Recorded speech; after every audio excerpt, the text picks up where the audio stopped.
Now that we've talked about a lot of the theory, let's take a look at it in practice with a few different full track examples. And we're going to start with more of a genre example, or more of like a dance music style track.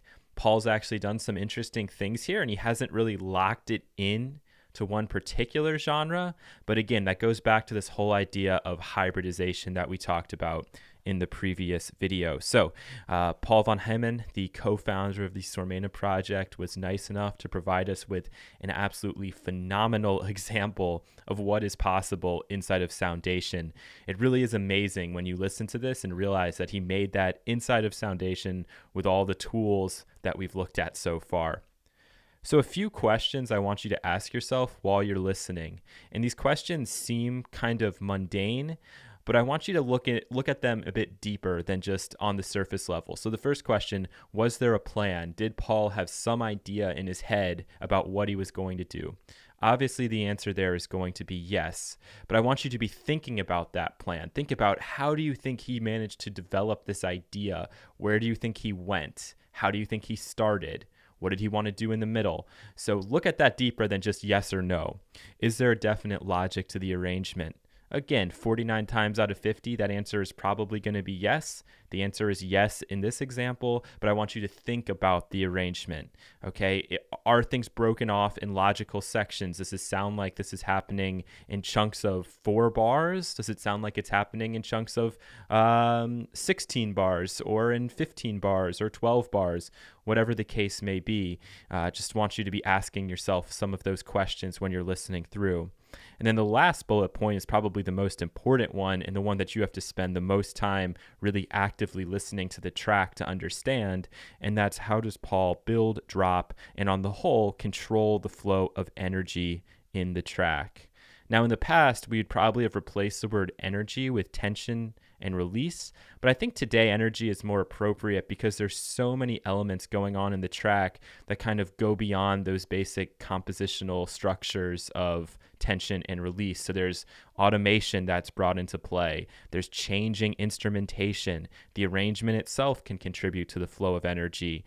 And also then, obviously, the composition, the rhythm, the melody, and the harmony. So let's go ahead now and take a quick listen. We're going to listen to this track in a different digital audio workstation, only because I'm able to add in some of these little flag markers here so I could write some of the things that I felt while I was listening to it and what I was able to hear. You don't need to open up this track in a different digital audio workstation to perform a track analysis. You can just as easily write down what you're hearing. The one thing that's convenient is that I can very easily see the bar numbers here, and that will be useful for us too, because we can see how exactly things are being broken down in regards to time. But I'm just going to go ahead and play this. I want you to really listen closely, maybe take some notes on your own, and let's see what Paul was able to do.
So let's review the questions that we asked ourselves before we were going to listen to this track. Was there a plan? Obviously, yes, there was a plan. Everything sounded very deliberate and intentional. Is there a logic to the arrangement? There almost certainly is a logic to this arrangement. You can hear the way that energy kind of built, broke down, build back up again to a climax, and then he started to pull it back again going into the outro of the track. And last but not least, how does Paul control and manipulate energy throughout the composition? Well, you can tell me that one. There's probably 100 different things that you could say here, and all of them would be right. So now we're going to go and look at the Soundation project in a little bit of depth. We're going to talk about the arrangement, layering, velocity, how that works to add more or less energy, how much velocity variation is there in this particular track. And then we'll also talk about delays and their relative times. So how did Paul set up some of these delays and what do they actually accomplish? And last but not least, we'll focus on the automation. How much automating did he do and how essential is the automation to the cohesion in this track? As I mentioned before, Paul really pushed this program to its limits for this particular track. And I know from talking to him that he probably would have made a slightly longer arrangement, but once you get over 4 or 5 minutes inside of Soundation, you have all of this instrumentation happening. It can start to get a little choppy, a little buffery. So he limited it back to approximately 4.5 minutes, which actually for today's sort of club music is kind of the perfect length because you're not going to have listeners wanting to focus on a track for 8 or 10 minutes. Pretty much 4 or 5 minutes is now kind of the standard, and that's what works the best. You'll notice that he set the BPM to 125, which is kind of in between what I'd say is like a synth pop sort of BPM going up more towards a house BPM, so something like 128. So he's hit at 125, But to my ear, the track actually sounds a lot quicker than that. And it has to do with how he's actually gone in here and programmed some of these different parts. We're not going to be going too in depth on that. Needless to say, though, this track has very much a rushing feeling to it. You have a lot of anticipation as the track is going on. And to my ear, it sounds as though it's going a lot quicker than 125. So just looking at this arrangement, it's pretty easy to even kind of map out the energy flow just by looking at it. You can see this is the kick drum here, so we're clearly building up here. Oh, there's a small little breakdown, building up again, and then we have this very long breakdown section where we start to really get very sparse with the instrumentation, and then again after about 8 or 16 bars there, we start to build back up. We're at this section here now where we're all in. That's what I like to call it. This is the really big energy punch in the track, and you can see there's a lot going on, and then he slowly starts to break it down again. So there's even a lot you can learn by just looking at how exactly the various parts have been laid out here. One of the things Paul did really effectively was taking just small single hits out of full loops that come inside of Soundation. And he's done that here for the kick track. He's grabbed just one single kick, and then he's able to kind of alter the pattern and do with it as he will, as opposed to being stuck to working with that full loop and really never being able to get any variation out of that. So if we listen to this kick drum,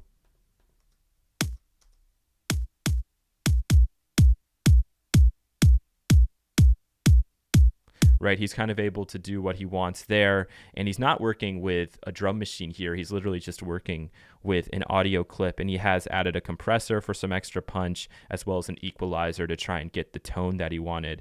But what I want you to notice is where he's actually taken two different snares and layered them on top of each other. And that's a very common technique inside of dance music, because in this example, we have this second snare that actually comes in first.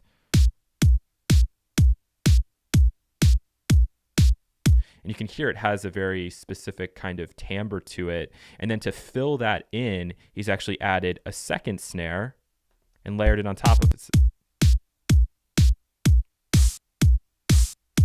So a lot more high end in this one, a little bit more white noisy, but together they work really well.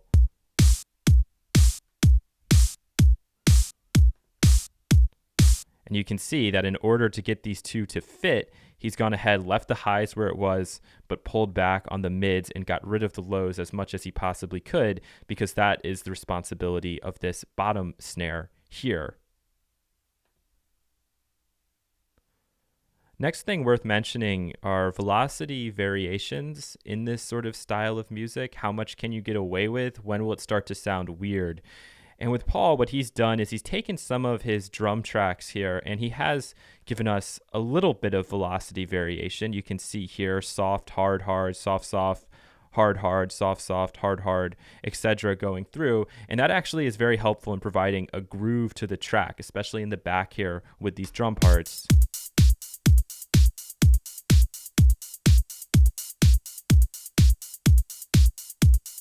And without that velocity variation, the track would sound really, really stale. There wouldn't really feel like there's any groove. Everything would just seem like it's going straight to the beat.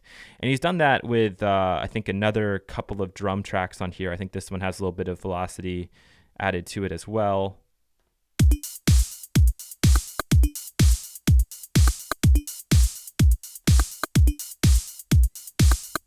For the rest of the track, you're going to notice that there's not a whole lot of velocity variation going on. And that's because with dance music like this, it's never going to be super dynamic. You're not going to have a hi-hat part that varies extremely in velocity, or a melody that's going to vary extremely in velocity, because you end up losing it. And in a track like this, you want to be able to hear everything. You want it to really slam you. You want to be right there able to dance along with it. I personally love dynamic variations and a lot of extreme velocity changes, but when you're making a track like this where the intention is for it to get played inside a club, for people to dance to it, whatever, you're not going to be able to make some of those extreme changes, because it's just going to distract the listener. It's not going to add to the actual track. So when we look at some of his other areas here, you see no velocity variations, no velocity variations. However, there might be some automation going on some of these tracks, which will then actually add to changing them dynamically over time. So if you have a filter opening and closing, which is very popular in dance music arrangements at the beginning or at the end of the particular section, in that situation, yeah, the track will be lowering in volume. And so you can still get some variation there dynamically. The next thing I want to mention are some of the delay time choices that Paul made in this track. And this is what contributes to the tempo actually feeling a lot quicker than it is. He used a lot of dotted rhythms and triplet rhythms with his delay times. And if you're not familiar with how those sound, it's really easy to just kind of test those out. You can go back to your delay time calculator, type in whatever your BPM is, 125, and you see we have things like dotted quarter notes or quarter note triplets. So experiment with using those, especially if you're not working so much off the grid. He's kept things pretty much strict to the grid, which is what you're going to see in the majority of dance music, but he's used these slightly different delay times to give more of a groove to the track, to keep you interested, and to also play with you a little bit in terms of what the BPM actually is. If you use a lot of triplet delays and a lot of dotted note delays, it kind of gives you this sort of like pulley feeling, which for the dance floor is really, really effective. The last thing I want to mention is just the automation, and Paul has done a fantastic job of automating some of the various parts in here, and specifically automating the volume knob, which a lot of people overlook. But in pretty much all music, you need to be automating some of these levels, especially when you're fading parts out or bringing things in. It gives a much more natural feeling to the track instead of you just feeling like you're getting punched in the face with this new part and you don't have any time to kind of adjust to it. So throughout the track, a lot of these volume knobs are moving, and we'll just kind of go here and check that out.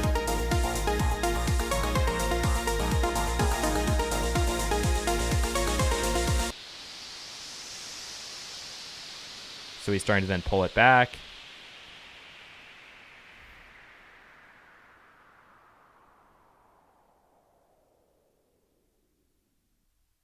And if we were to go through and play this entire track and check out where some of these sections are changing, you're going to see multiple volume knobs moving at the same time. He's automated some filter cutoffs as well, and also the amount of delay and reverb that's going to some parts. So that's something that you'll want to look at, especially when you're making some of your transitions into different sections. If you're able to increase the delay and the reverb time, it washes things out a little bit and makes it more convenient and a little more slick for those new parts to start and come in. So it's all about energy. It's all about that tension, all about that release. And again, I think Paul has done just a phenomenal job of pushing Soundation to its limits.